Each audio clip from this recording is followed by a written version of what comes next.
ஒரு சில கஸ்டமர்ஸ் வந்து பார்த்திங்கன்னா இந்த மாதிரி தான் வந்து பார்த்திங்கன்னா கடைக்கு வராங்க. இன்றைக்கி ஒரு கஸ்டமர் வந்தாங்க கடைக்கு. ப்ளவுஸ் கட்டிங் போட்டிருக்கு, ஆல்ரெடி ஸ்டிச் மட்டும் பண்ணி கொடுக்குறீங்களா அப்படின்னாங்க. சரி ஓகேங்க, ஸ்டிச் பண்ணிக்கலாம் அப்படின்னு சொல்லியிருந்தேன். அளவு ப்ளவுஸ் கொடுங்க, கட்டிங் போட்டதை கொண்டு வாங்க, ஸ்டிச் பண்ணிக்கலாம் அப்படின்னு சொல்லியிருந்தேன்.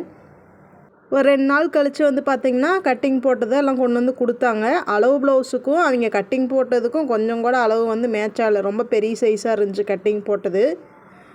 என்னங்க அளவு கொஞ்சம் கூட சரியில்லை அப்படின்னு கேட்டதுக்கு, அது என் ப்ளவுஸ் இல்லைங்க, கடையை யாரோ ஒரு டெய்லர் காலி பண்ணாங்க, அங்கேருந்து கட்டிங்கெல்லாம் ஆளுக்கு ஒன்றுன்னு கொடுத்தாங்க, அதை என்னோடய அளவுக்கு வந்து ஸ்டிச் பண்ணி கொடுங்க அப்படின்னாங்க.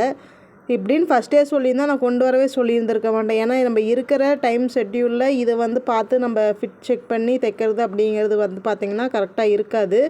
அது தையக்கூலி வந்து பாதி ரேட்டு தான் தருவோன்னாங்க. நம்ம சாதா ப்ளவுஸுக்கு வந்து பார்த்திங்கன்னா 90 ரூபா தான் வாங்குகிறோம். அதுலேயும் பாதி 40 ரூபா தரேன் அப்படின்னு சொன்னால் அது நம்ம எப்படி கிட்டத்தட்ட ஒரு 2 மணி நேரமே ஆகிரும் இந்த ப்ளவுஸை வந்து ஃபிட் செக் பண்ணி தைச்சி முடிக்க. நான் கடைசியில் வந்து பார்த்திங்கன்னா தைக்க முடியாதுன்னு சொல்லிவிட்டு ரிட்டன் வந்து கொடுத்து விட்டேன். உங்களுக்கு இந்த மாதிரி கஸ்டமர் வந்திருக்காங்களான்னு சொல்லிவிட்டு கமெண்ட் பண்ணுங்கள். நம்ம சேனலை சப்ஸ்கிரைப் பண்ணிக்கோங்க.